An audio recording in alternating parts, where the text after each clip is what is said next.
Have you ever rushed through your day, only to realize you've completely missed what's happening right now? Have you ever searched far and wide for answers, only to find that the one you seek was with you all along? Welcome back to the channel. I'm your host, and today we dive into Master Xuyun's profound teaching. Know or to gain, know or to cultivate. This very moment is Bud. Without fabricating illusions, you remain as the thus gone. We'll focus on two core insights. First, how to let go of our grasping for obtaining and practicing, and return to present moment awareness. Second, how to abide without conjuring distractions, thereby directly touching our Buddha nature and discovering true freedom and peace. In daily life, we chase results, certificates, recognition, a sense of accomplishment. Yet Master Xuyun reminds us, when the mind is free from craving, the very act of breathing, of watching a sunrise or sharing a meal, becomes complete practice. Imagine lifting 1,000-pound weight. If even a single thought of time must succeed lingers, the burden feels crushing. But when that thought dissolves, the weight vanishes, and you stand light and unencumbered. Such is the power of relinquishing all mental constructs. Master Xuyun often illustrated this in his solitary mountain retreats, when disciples chanted sutras to warm themselves against biting winds. They shivered still. One dawn, he instructed simply, the single thought of peace is warmer than a million recitations. In that moment, they abandoned all elaborate rituals, settled into calm awareness, and discovered a heat springing from the unclouded mind. But how do we cultivate this in life's hustle? When criticism stings in the office, can you notice the surge of self-importance and gently release it? When relationships grow tense at home, can you hold a mind ungrasping, neither defensive nor desire, simply meeting each moment as it is? To practice without fabricating distractions means to watch every impulse, anger, envy, ambition as passing clouds, neither unto nor rejected. When Master Xuyun spoke about the essence of no mind, he wasn't suggesting that we should suppress our thoughts or force ourselves into silence. Instead, he encouraged a state where our mind is naturally free, unburdened by unnecessary attachments, and fully present. The term no mind can be a little elusive, but it's not about eradicating the mind or becoming some detached being. It's about learning to be with what arises in the moment, with complete awareness, and without the need to react, judge, or cling to it.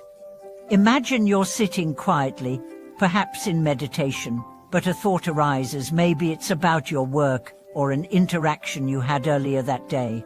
Typically, the instinct is to follow that thought, to give it attention, to spin it into a story, to either defend yourself or wish it had played out differently. But when we practice no mind, we allow that thought to rise and fall without any attachment.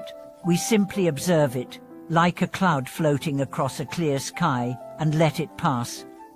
The more we practice this, the more natural it becomes. In fact, it becomes a deep part of our day-to-day experience, one moment, one interaction at a time. Master Xuyun's wisdom offers a profound lesson for all of us, particularly in our modern, fast-paced world. We are constantly bombarded with stimuli, emails, social media notifications, conversations, advertisements. Our minds are rarely at rest, and as a result, we become trapped in a cycle of seeking, wanting, and grasping. We want approval, we want success, we want peace. But the moment we latch onto these desires, we step away from the present, from the stillness that is the gateway to true peace. True freedom, Xuyun teaches, comes when we drop all desire for results, when we stop looking for the next moment to fulfill us, and instead open ourselves to the fullness of this moment. There's no need to constantly be doing or striving. Being present with ourselves, embracing the mundane tasks of life, and finding peace in the present moment, that is the essence of Xuyun's wisdom. One of the stories that deeply resonates with practitioners is the time when Master Xuyun was approached by a young disciple who asked, "Master, What is the secret to spiritual awakening? The old monk, in his wisdom, did not give a complicated or lengthy answer. Instead, he simply pointed to a stone in the garden and said, "The stone is already awake. It is just as it is." The disciple was perplexed, and Master Xuyun smiled. "You seek awakening like a treasure to be found, but you already are that treasure. You are just like the stone's silent, still pole. You only need to stop chasing it and return to this moment." This simple yet profound teaching shifts our perspective. Often, we think of spiritual awakening as something we need to achieve, something distant that we need to work towards. But Xuyun's words suggest that enlightenment is not a future event, it is the present moment itself. It is always available, always here, just waiting for us to stop chasing after it. Consider how often we go through our day, not truly experiencing what's happening around us, not really listening to the people we talk to, or feeling the textures of the world we move through. We are lost in our thoughts, anticipating future events or reliving past moments. In that state, we miss the beauty and wisdom of the present. But when we stop, take a breath, and simply notice, we reconnect with the profound stillness that is our true nature. One way to experience the profound impact of this teaching is to incorporate short moments of mindfulness throughout your day. The next time you find yourself rushing through a task, whether it's washing dishes, driving to work, or even talking with a friend, try pausing for a moment. Breathe deeply. Feel your body in that space. Observe what's happening without judgment. Are you tense?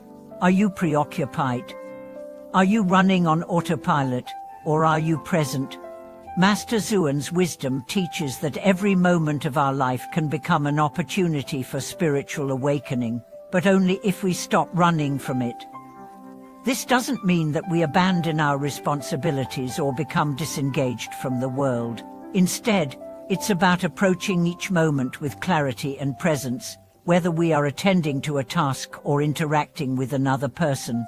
Every moment is an opportunity to practice the art of a no mind, the art of being fully engaged without attachment, without judgment. What's fascinating is that this kind of awareness, when nurtured, begins to impact every aspect of life. For example, when we are present in our interactions, we can be more compassionate, more understanding. We listen more deeply, and we respond with kindness, not out of habit or reaction. We begin to see the people around us not as distractions or obstacles, but as fellow travelers on the path, each of us searching for peace and meaning in our own way. But it's also important to note that practicing no mind doesn't mean denying our emotions or pushing away thoughts. It's about recognizing that our emotions and thoughts are part of the human experience. They come and go. Just like clouds passing through the sky, they appear and disappear without our need to hold on to them or let them define us. Let's take a look at another story from Master Xuyun's life.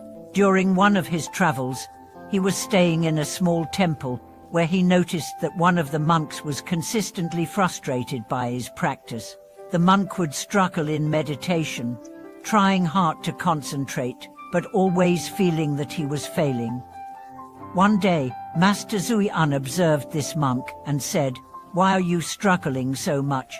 The monk replied, "Master, I'm trying so hard to quiet my mind, but it keeps wandering, and I cannot find peace." Master Xuyun smiled and replied, "The mind is like a monkey jumping from tree to tree. You cannot force it to be still. But if you stop chasing after it, if you stop reacting to its movements, you will find peace." The monk was puzzled at first but took the teaching to heart. Over time, she learned to simply observe his thoughts without getting caught up in them, and his practice began to deepen. It wasn't that his mind was now perfectly still all the time, it was that he no longer resisted the thoughts that arose. He learned to embrace the present moment as it was, thoughts and all. This lesson is something that many practitioners, including myself, can relate to. We often think that meditation or mindfulness means forcing ourselves into stillness, but the truth is that stillness comes when we stop fighting against the natural flow of our thoughts. It comes when we allow ourselves to simply be fully present with whatever rises. In conclusion, Master Xuyun's teaching of inner mind is not an abstraction, it's a deeply practical approach to living a fulfilled, peaceful life. It teaches us to embrace the present moment fully, to let go of our desires for control, and to meet life as it comes.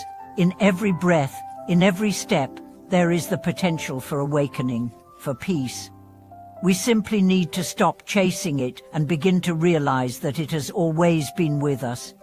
Thank you for joining me in exploring these profound teachings. If you found these insights helpful, I invite you to share your thoughts or personal experiences in the comments. Your feedback and support help keep this channel growing and spreading wisdom to others. Please don't forget to like, subscribe, and share this video with friends who may also benefit from these teachings.